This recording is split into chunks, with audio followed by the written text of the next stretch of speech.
రాజకీయాల్లో శాశ్వత శత్రువులు, మిత్రులు ఉండరన్నది సామెత ఉంది. అది నిజమని చెప్పటానికి వైఎస్ జగన్, సోనియాగాంధీలే మనకు ఉదాహరణ.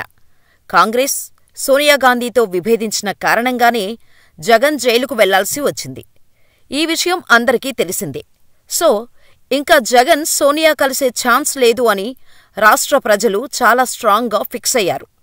అటువంటి సమయంలో కొంతకాలానికి జగన్ కాంగ్రెస్ను క్షమించానని చెప్పటం చర్చనీయాంశంగా మారింది. మరోవైపు 2024 ఎన్నికల్లో కేంద్రంలో హ్యాట్రిక్ కొట్టాలని బీజేపీ, ఈసారి ఎలాగైనా అధికారంలోకి రావాలని కాంగ్రెస్ మరోవైపు గట్టి పట్టుదలతో ఉన్నారు.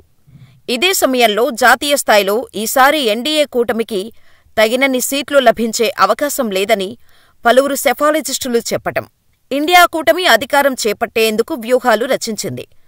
సీట్లు తక్కువ వస్తే ఏం చెయ్యాలి, ఎవరెవరిని తమవైపు తిప్పుకోవాలి అని ముందుగానే వ్యూహరచన చేసుకుంది.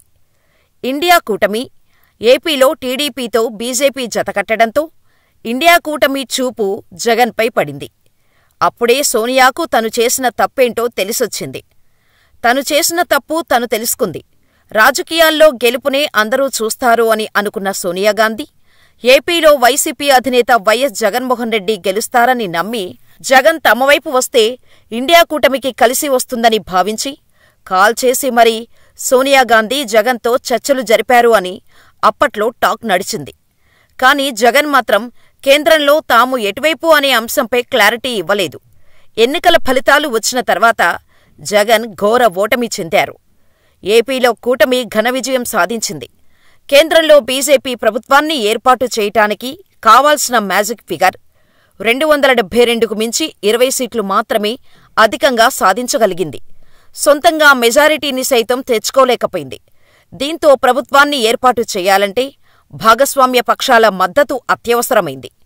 ఆ సమయంలో కూడా వైఎస్సార్సీపీ నుంచి 4 ఎంపీలు గెలిచారు. మొదటి నుంచి కేంద్రంలో ఎన్డీఏను జగన్ సమర్థిస్తూ వస్తున్నారు. కాని ఏపీలో ఎన్డీఏ కూటమిని వైసీపీ వ్యతిరేకిస్తోంది.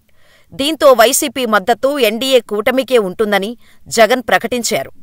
మరోవైపు 2029 ఎన్నికల్లో సైతం ఏపీలో టీడీపీ, బీజేపీ, జనసేన పొత్తుతో ముందుకెళ్లడం ఖాయమైంది. జగన్ కూడా తన ఆలోచన మార్చుకున్నారు. టీడీపీ, జనసేన బీజేపీతో ఉండటంతో ఎన్డీఏకు సపోర్టు ఇవ్వటం వల్ల తనకు వచ్చేది ఏం లేదని అర్థం చేసుకున్న జగన్, ఇంత జరుగుతున్నా సైలెంటుగా ఉంటే రాజకీయ జీవితానికే ఎండ్ కార్డు పుడుతుందనే ఆలోచనతో రాష్ట్రంలో తన రాజకీయ భవిష్యత్తు కాపాడుకోవటం కోసం ఏపీలో ఆటవిక పాలన జరుగుతోందని, జాతీయ స్థాయిలో కూటమి ప్రభుత్వాన్ని ఎండగట్టడం లక్ష్యంగా జగన్ ఢిల్లీలోని జంతర్ మంతర్ దగ్గర చేసిన ధర్నా చేశారు. ఈ ధర్నా విజయవంతం అయిందనే చెప్పొచ్చు. అఖిలేష్ యాదవ్, సంజయ్ రౌత్ వంటి కొందరు జాతీయ స్థాయి నేతలు శిబిరాన్ని సందర్శించి జగన్కు సంఘీభావం ప్రకటించారు. అయితే జగన్ ఈ ధర్నా ద్వారా మరో లక్ష్యాన్ని సాధించారని రాజకీయ విశ్లేషకులు అంటున్నారు. రాబోయే రోజుల్లో కేంద్ర రాష్ట్రాల్లో అధికారంలో ఉన్న ఎన్డీఏపై జగన్ పోరాడాల్సిన పరిస్థితి ఉంది. దీంతో రాష్ట్రానికి రావాల్సిన విభజన హామీలు, ఇతర సాయంపై కేంద్ర రాష్ట్రాల్ని నిలదీసేందుకు తను సిద్ధమని చెప్పకనే చెప్పారు జగన్. అంతేకాదు, లోక్సభ డిప్యూటీ స్పీకర్ పదవిని విపక్షాలకు ఇవ్వాలంటూ వైసీపీ డిమాండ్ చేసింది. ఈ పరిణామాలు చూస్తుంటే పార్లమెంట్లోనూ ఎన్డీఏ కూటమితో నేను అమీతుమీకి సిద్ధమని హింటిచ్చినట్టే తెలుస్తోంది. అంతేకాదు, ఢిల్లీలో చేసిన ధర్నాతో జగన్ తనకు ఇండియా కూటమితో కూడా మంచి సంబంధాలు ఉన్నాయని, అవసరమైతే ఆ కూటమిలోకి జంప్ చేయగలనని బీజేపీ పెద్దలకు సందేశాన్ని చాలా తెలివిగా ఇచ్చారని టాక్ ఉంది.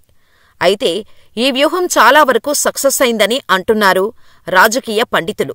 అయితే తన తండ్రి మరణం తర్వాత సీఎం పదవిని వారసత్వంగా తనకు ఇవ్వలేదనే కారణంతో కాంగ్రెస్ నుంచి బయటకు వచ్చి సోనియాగాంధీపై పోరాటం చేసి జైలుకెళ్లిన జగన్ జనంలో మాత్రం కావాల్సినంత సానుభూతి తెచ్చుకున్నారు. ఇప్పుడు అవసరమైతే ప్రధాని మోడీపైనా అదే తరహా పోరాటం చేసి, అవసరమైతే జైలుకెళ్లైనా వచ్చే ఎన్నికలకు రాష్ట్రంలో సానుభూతి తెచ్చుకోవాలనేది జగన్ వ్యూహమని, దీనికోసం నేను మీ కూటమిలోకి వచ్చేందుకు సిద్ధంగా ఉన్నాను అని చెప్పకనే చెబుతూ సోనియాకు సందేశాలు పంపుతున్నారు. జగన్ అనేవారు ఉన్నారు. అయితే ఇప్పుడు జగన్కు సోనియాగాంధీ సపోర్ట్ ఇస్తుందా అంటే ఇస్తుందనే అంటున్నారు. తానే స్వయంగా చాలాసార్లు జగన్ను ఇండియా కూటమిలోకి పిలిచిన సోనియా ఇప్పుడు కూడా జగన్కు సపోర్ట్ చేస్తున్నట్టు చెప్పకనే చెప్పిందని, దీనికి నిదర్శనం జగన్ ధర్నాకు ఇండియా కూటమి నేతలు రావడమేనని అంటున్నారు. అంతేకాదు, ఒకప్పుడు సోనియా జగన్ విషయంలో చేసిన తప్పును ఇప్పుడు సరిదిద్దుకుంటుందని రాజకీయ విశ్లేషకులు అంటున్నారు.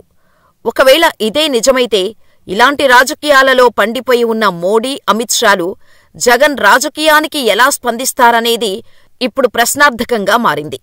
రాజ్యసభలో ఎన్డీఏ కూటమికి మెజారిటీ కోసం వైసీపీకి ఉన్న 11 మంది సభ్యుల మద్దతు అవసరం కాబట్టి జగన్ను వదులుకోకూడదని చూస్తారా? లేకపోతే సీబీఐ, ఈడీ సంస్థల ద్వారా మరోసారి జలక్కిచ్చి తమ దోవలోకి తెచ్చుకుంటారా అనేది చూడాల్సి ఉంది. అంతేకాదు, జగన్పై ఉన్న అక్రమ ఆస్తుల కేసులతో పాటు వివేకానంద హత్య కేసును కూడా తిరగతోడవచ్చు. మరి ఏం జరుగుతుందో చూడాలి.